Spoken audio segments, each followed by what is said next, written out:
Hey everyone, and welcome back. I am so pumped for this deep dive.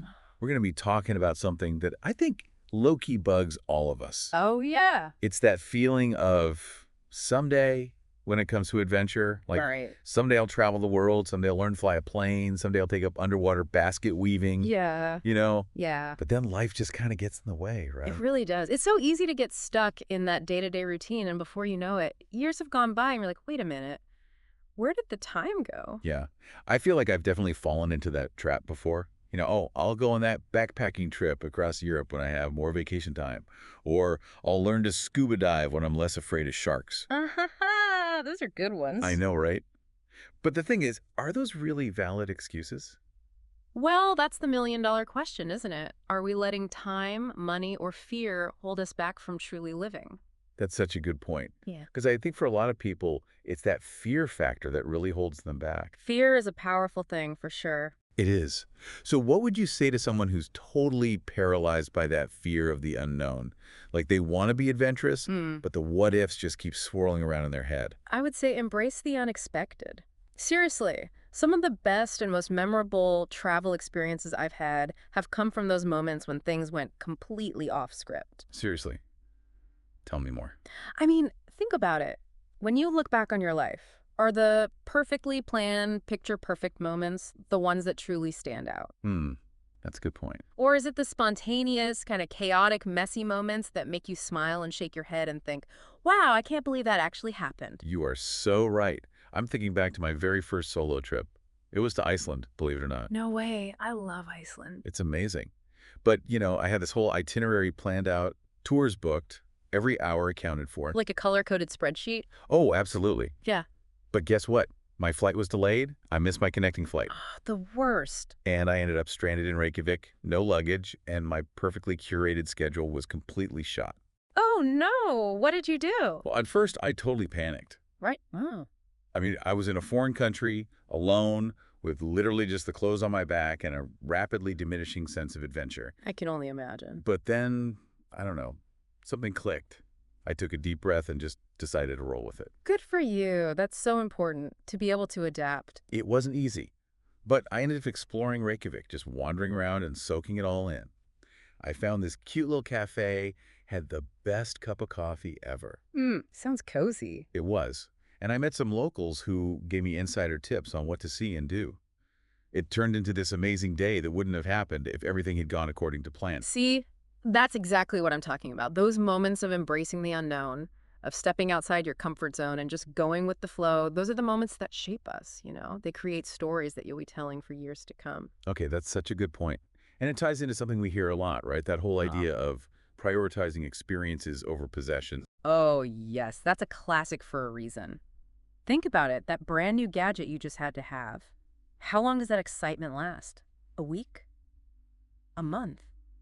Maybe. Yeah, it's fleeting. Exactly. But a memory, a story from a trip, a crazy experience that stays with you. It becomes part of who you are. It's like investing in your own personal highlight reel, right?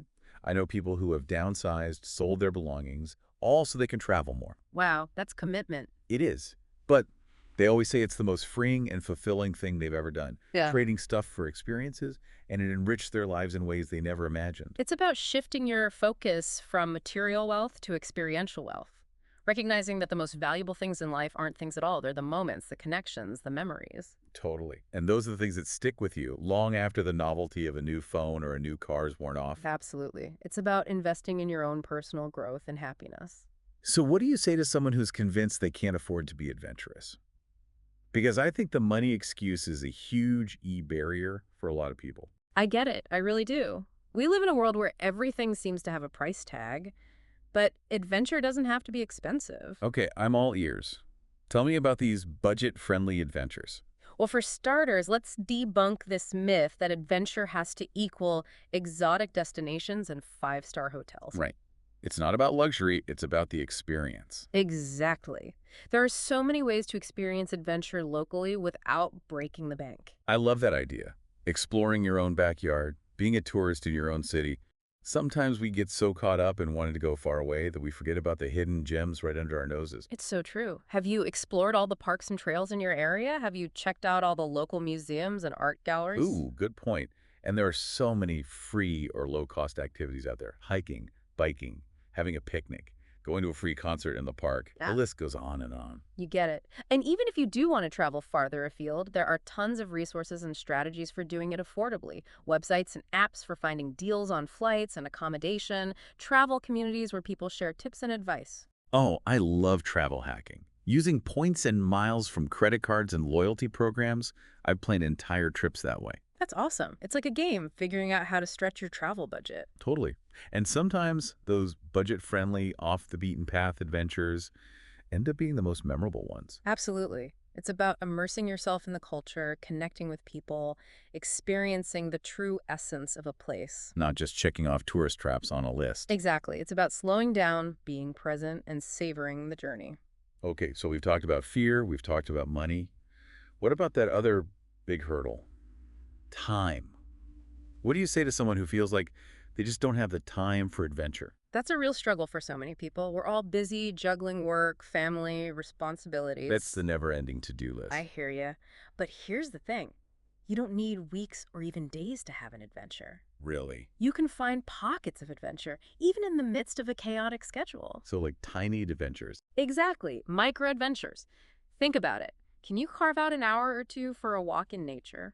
Take a different route on your commute.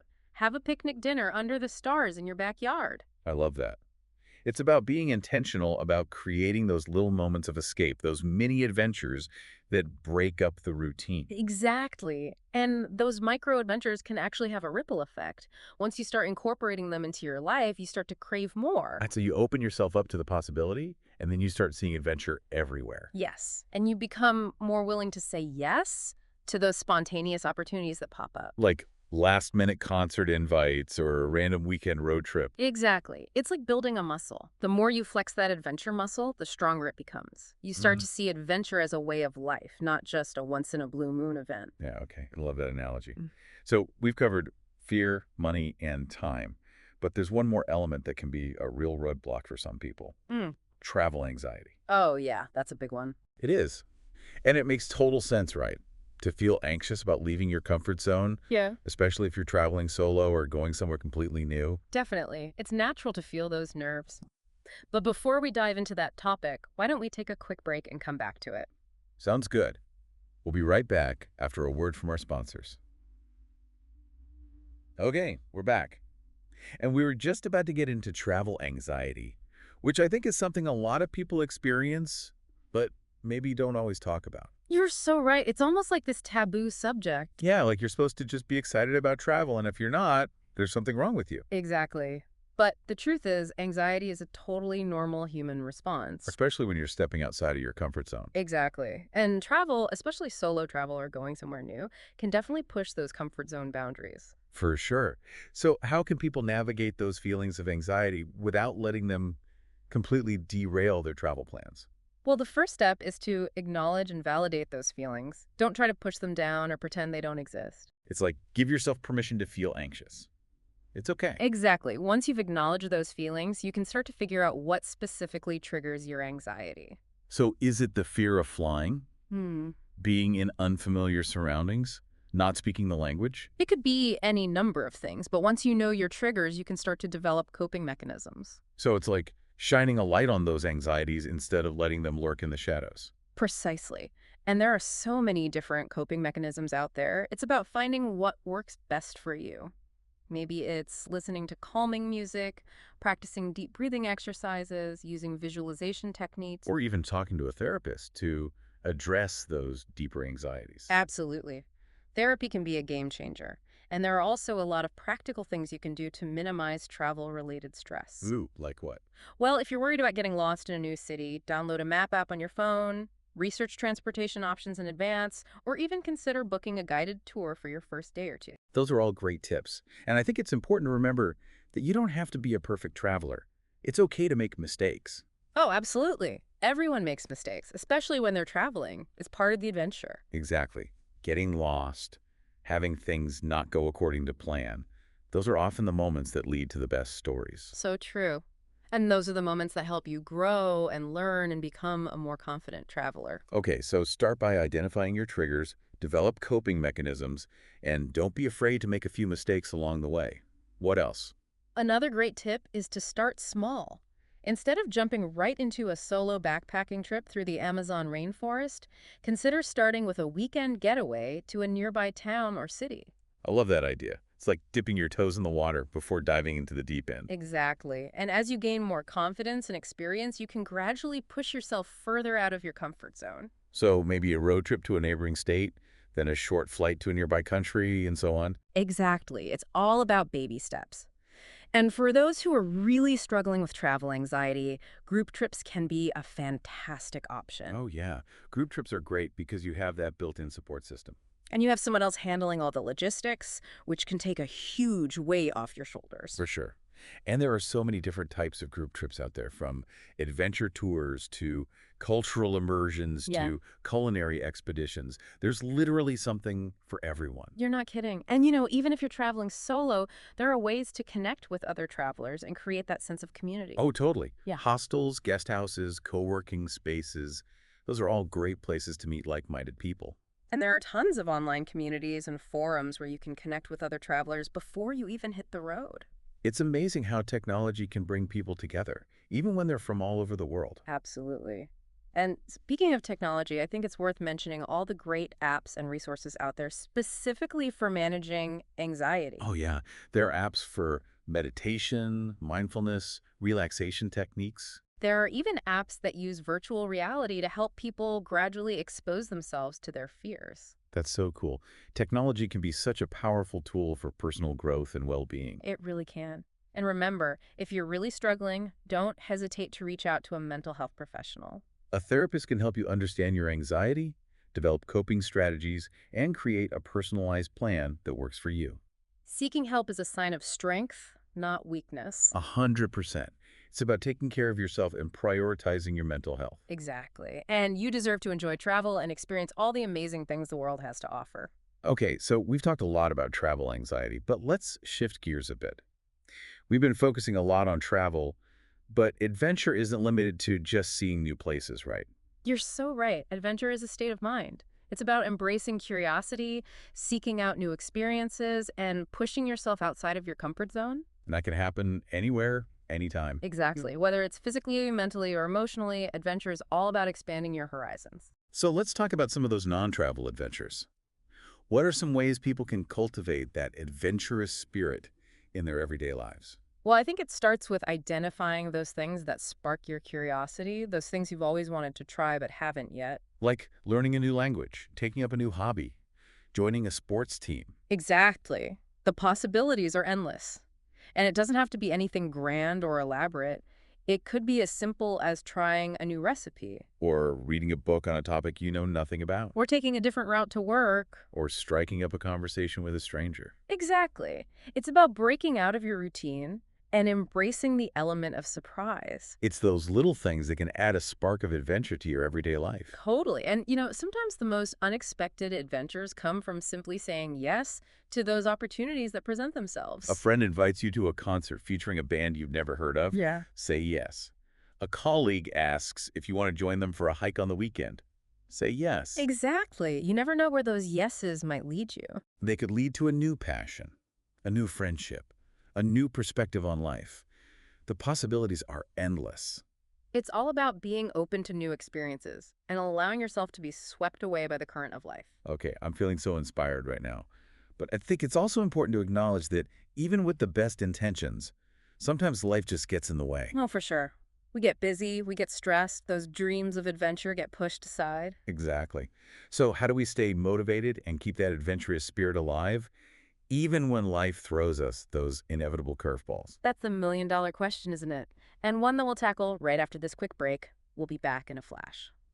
We're back. And you know what we were talking about? That question of how we actually make adventure a part of our lives. Like, not just a one-time thing, but something that sticks. It's easy to get caught up in the excitement of planning a big trip or trying a new hobby, but then life happens, right? Totally. Work deadlines, family commitments, that never-ending to-do list, it all piles up and suddenly Adventure feels like this luxury we just can't afford. Exactly. So how do we make sure adventure doesn't just become another item on that to-do list, something we Yeah. keep pushing off for someday? Yeah. How do we move it from the someday list to the doing it now list? I love that. And I think it starts with a shift in perspective. Adventure isn't just something you do, it's a way you be. It's a mindset. Okay, I'm intrigued. Tell me more about this adventure mindset. It's about looking for those adventurous moments within your everyday life. Instead of thinking, I need to block off a week for a hiking trip, ask yourself, how can I bring a little bit of adventure into my day-to-day? I love that. So, like, what are some examples? How can we find those mini adventures in the midst of our regular routines? Oh, there's so many ways. For example, let's say you have a daily commute. Do you usually just zone out listening to music or a podcast? Guilty as charged. I'm usually lost in my audiobook world. I get it. But what if instead of tuning out, you actually tuned in? Look around, observe your surroundings, pay attention to the details you might normally miss. Ooh, that's interesting. It's like turning your commute into a mindfulness exercise. Exactly. Or let's say you're stuck in a food rut, eating the same things week after week. What if you challenge yourself to try a new cuisine? Something you've never had before. Okay, that I can get behind. I'm always up for a culinary adventure. Or how about this? Next time you're out and about, make eye contact with someone you wouldn't normally talk to and strike up a conversation. Ooh, that's a good one. It's like a little social adventure. Exactly. It's those little things, those small acts of stepping outside your comfort zone that can make a big difference. I love that. It's about finding those sparks of novelty and excitement in the everyday. And here's a pro tip. Gamify it. Give yourself a challenge. Like, try to do one thing each week that's a little bit out of character for you. Ooh, I like that. It's like a personal adventure challenge. Exactly. Track it in a journal, make a list, whatever works for you. The point is to make it intentional and have fun with it. Okay, so we're shifting our mindset. We're finding those micro adventures in our daily lives. But what about those bigger adventures? The ones that require more planning and commitment, like taking a trip or learning a new skill. Those are great too. And the key to making those happen is to break them down into smaller, more manageable chunks. So instead of getting overwhelmed by the enormity of the goal, we focus on taking those baby steps. Exactly. It's like that saying, the journey of 1,000 miles begins with a single step. But sometimes, even that first step can feel daunting. Totally. So how do we make those first steps feel less intimidating?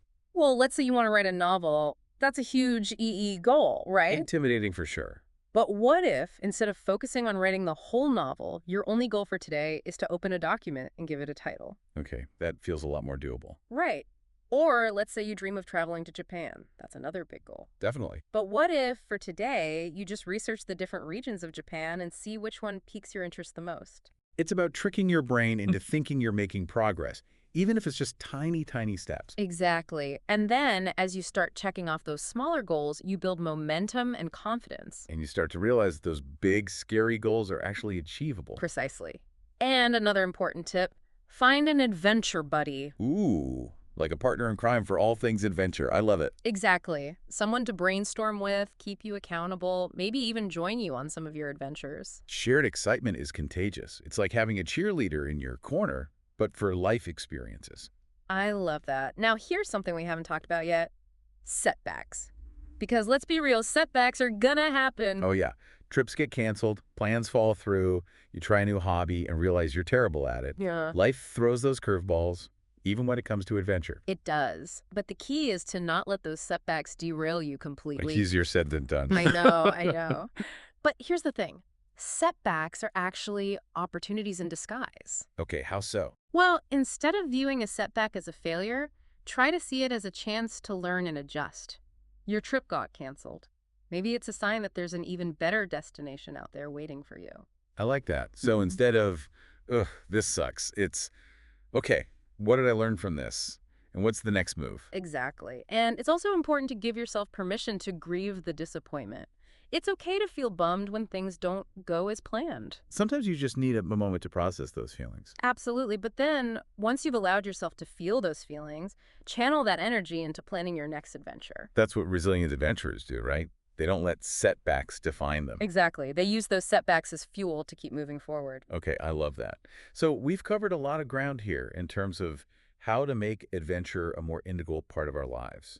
We talked about shifting our mindset, Finding those micro adventures, breaking down big goals, finding an adventure buddy, and even reframing setbacks. And it all comes back to that fundamental question. Why do we crave adventure in the first place? Why is it so important to us? That's such a good question. What do you think?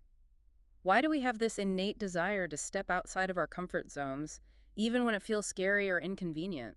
I think it's because we're wired for growth and expansion.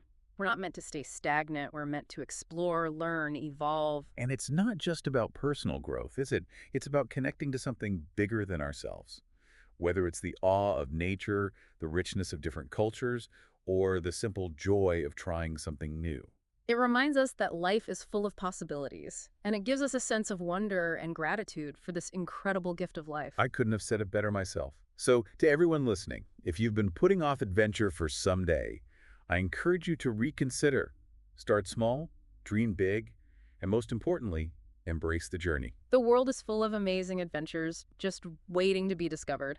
And the most important step is simply taking that first step. Thanks for joining us on this deep dive into adventure. We'll see you next time. Happy adventuring!